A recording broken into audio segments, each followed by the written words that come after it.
Morning, everybody. My name is Jenny Kent. I'm Executive Member for the Environment and Climate. We have Lucy Watson, who's the Contaminated Land Officer with us, and Mike Southcombe, Environmental Protection Manager, James Parker, Democracy Officer, and our diligent recorder in the corner here. I'm sorry, I haven't got your name. Ollie. Thank you, Ollie. So first of all, I personally have no declarations of interest to make in the subject matter. Can I check if anybody else in the room has any interest? Wonderful. And I'm asked to approve the minutes from a previous decision session of the 27th of February 2024. I can confirm, I don't think anyone else present now was there at the time, but I was. I can confirm that they're accurate from my best recollection, so I'm very happy to sign those.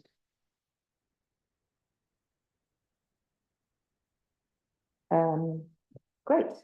So there are no public speakers recorded for today, in which case I'd love to hear about the Contaminated Land Strategy 2024. Is that over to you, Lucy? Well, or Mike? So, apologies.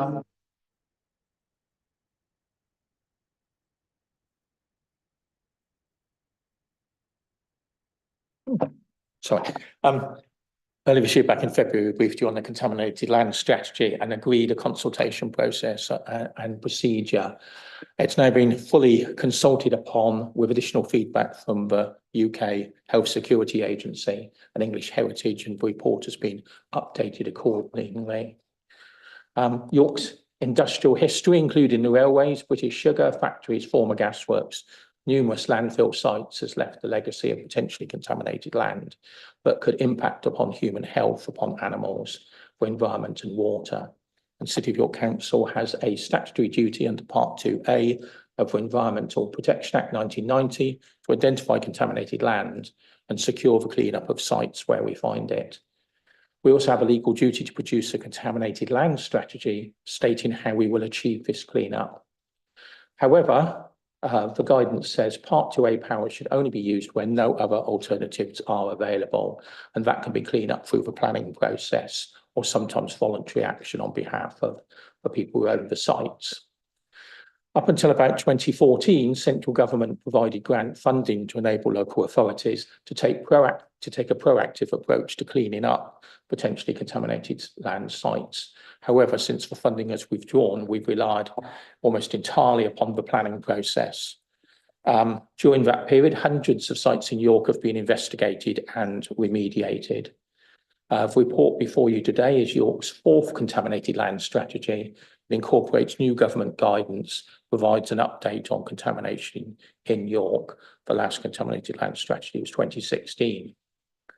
York's fourth contaminated land strategy takes a proportionate approach to risk based on current and future uses of the land and the cost of remediation. There are currently 3,693 potentially contaminated land sites in York.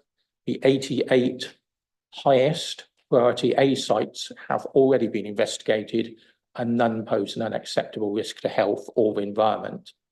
Many of the others are or have been cleaned up through the planning process. However, there are major development sites in York with previous industrial use with the potential to adversely impact future occupants of these sites.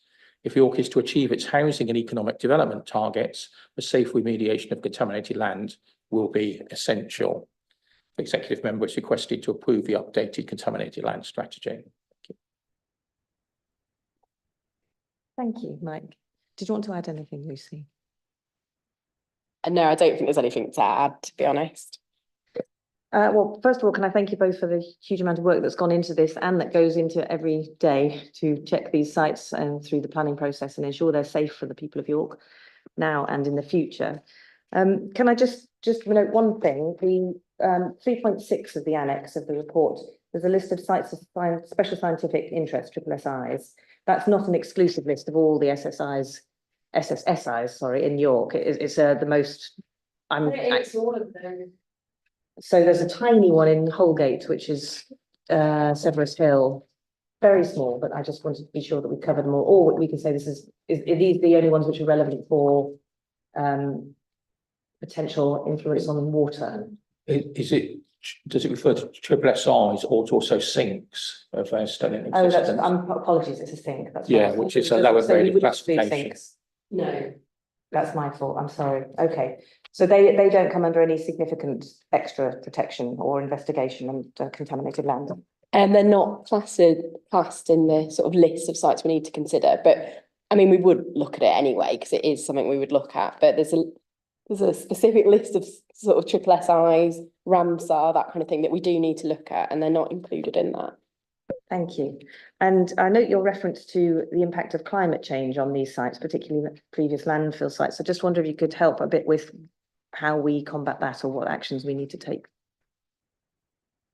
Yeah, I mean, climate change is more of an issue when the sites are being redeveloped. So it's just checking that they're going to be remediated or cleaned up in a way that will be safe in the future, bearing in mind climate change, things like flooding and changes in weather, just to make sure those remediation measures are still going to be effective 20, 30, even 50 years sort of down the road. So it's just ensuring that that is considered and factored in. It's also probably worth stating that all major sites would have a construction environmental management plan, a CEMP, that would control all emissions to air, whether that's air pollution or carbon emissions. Thank you. That's, yeah, very helpful. I mean, it's fascinating reading as a background in terms of the different industries that have existed in York. And before this meeting, Mike was pointing out that even the Romans doing their lead mining up in the Dales may well have, you know, caused problems for us many, many hundreds of years later on. But the list of different industries is fascinating. But what I really hope that we all take from this and from the fantastic work you do to ensure future protection is that any onward development doesn't do this, so that we're cleaning up history, but we don't continue to contribute to the contamination. I know that's not your brief, but for the wider world and for us as a race. It is actually another function of my team. A lot of industrial processes are regulated to what's called integrated pollution and control. So we go out and inspect them and make sure there aren't emissions to air, and in some cases to other media as well. The bigger sites are controlled by the Environment Agency. Fantastic, because it's great to have a colourful past, but we also need to learn from it, don't we? Well, I'm very happy to approve this report. Thank you so much for the work that's gone into it and for keeping the people of York safe. It's fantastic that all the category A sites, the high risk sites, have been checked, and that currently the public register is blank, meaning there are none on there. And good luck with the continued work. Thank you both.